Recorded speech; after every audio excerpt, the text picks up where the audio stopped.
অনেক দিন বাসায় চিংড়ি পোলাও রান্না করি না, তো ভাবলাম যে আজকে একটু ছুটির দিন আছে, চিংড়ি পোলাও রান্না করব।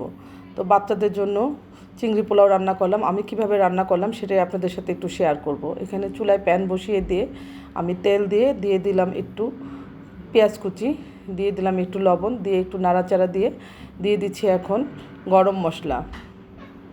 গরম মশলা দিয়ে নাড়াচাড়া যখন পেঁয়াজটা নরম হয়ে আসছে, দিয়ে দিলাম একটু আদা বাটা, দিয়ে দিব একটু রসুন বাটা। অল্প অল্প দিব, যেহেতু চিংড়ি মাছ তাই আমি অল্প করে দিচ্ছি মশলা, কারণ চিংড়ি মাছের ফ্লেভারটা যেন ভালো থাকে। আর দিয়ে দিব পেঁয়াজ বাটা। আর এখানে টক দই দিয়ে দিচ্ছি। টক দইটা আমি ফ্রিজে রেখেছিলাম, তো তাই একটু জমাট বেঁধেছিল। আমি তারপর ছুরি দিয়ে কেটে টক দইটা দিয়েছি, তাই এটা জমাট বাঁধা।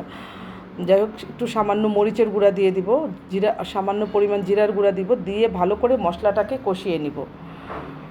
এখানে আমি হলুদ ইউজ করব না, যেহেতু আমি চিংড়ি পোলাও রান্না করব, তাই আমি হলুদটা দিলাম না।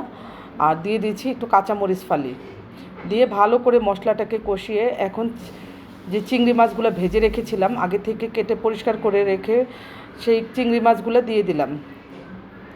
চিংড়ি মাছটাকে ভালো করে নাড়াচাড়া করে ভালো করে একটু কষিয়ে নিব। এখন আমার যে কষানো যে চিংড়ি মাছগুলো ছিল, সেই চিংড়ি মাছগুলোকে আমি উঠিয়ে রেখেছি, ওটা স্কিপ হয়ে গেছে। আর এখানে আমি পোলাওয়ের চালগুলো ধুয়ে ভালো করে পরিষ্কার করে ধুয়ে নিয়েছি। এখন আমি সেই চিংড়ির যে মশলাটা আছে, সেই মশলাটার উপরে আমি পোলাওয়ের চালগুলো দিয়ে দিচ্ছি। এই মানে কি যে ভালো করে একটু ভেজে নিতে হবে এই পোলাওর চালটাকে, মশলার সাথে সুন্দর করে আমি একটু ভেজে নিচ্ছি। কারণ যত বেশি পোলাওর চালটাকে ভাজবেন, পোলাওটা কিন্তু তত বেশি সুন্দর হবে। আর আমি এখানে যেহেতু চিংড়ি খুব বেশি নেইনি, তাই আমি চালও অল্প পরিমাণে নিয়েছি, 1/2 কেজি চাল নিয়েছি শুধু 3 বাচ্চার জন্য। তো এখন আমি ভালো করে চালটাকে ভেজে নিব। এই চিংড়ি পোলাও খেতে কিন্তু অসাধারণ লাগে। আর আজকের চিংড়িগুলো ভালোই গলদা চিংড়ি ছিল, তো আমি এখানে পানি দিয়ে দিয়েছি, পরিমাণ মতো পানি দিয়ে ভালো করে নেড়ে চেড়ে বসিয়ে দিয়েছি।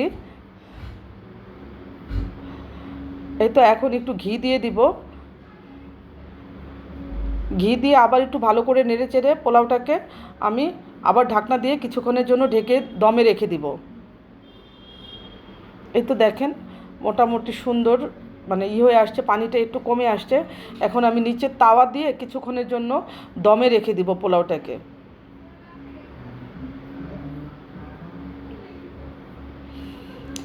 এই তো দেখেন মোটামুটি আমার পোলাও রেডি। কি সুন্দর পোলাও হয়ে গেছে দেখেন, মাশাআল্লাহ, খুবই ভালো লাগছে দেখতে।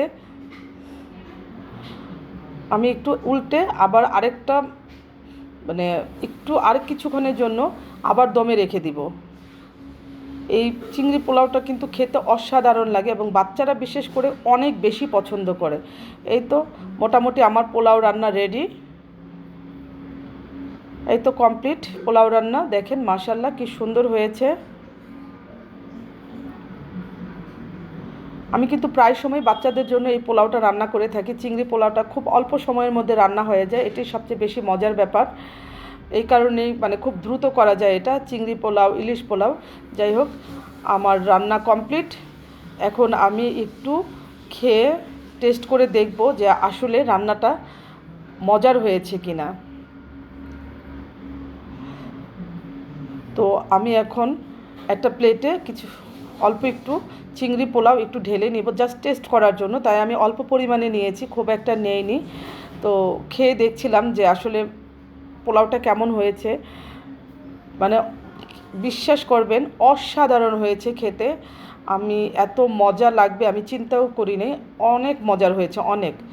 যাই, সবাই ভালো থাকবেন, আমার জন্য দোয়া করবেন। আর আমার ভিডিও যদি ভালো লাগে তাহলে অবশ্যই আমার ভিডিওতে লাইক, কমেন্টস এবং শেয়ার করে দিবেন।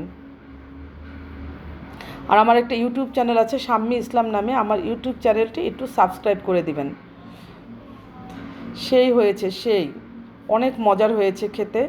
আর কি বলবো, নিজের রান্নার প্রশংসা আর নিজে নাই করি, খুবই ভালো লেগেছে। আল্লাহ হাফেজ।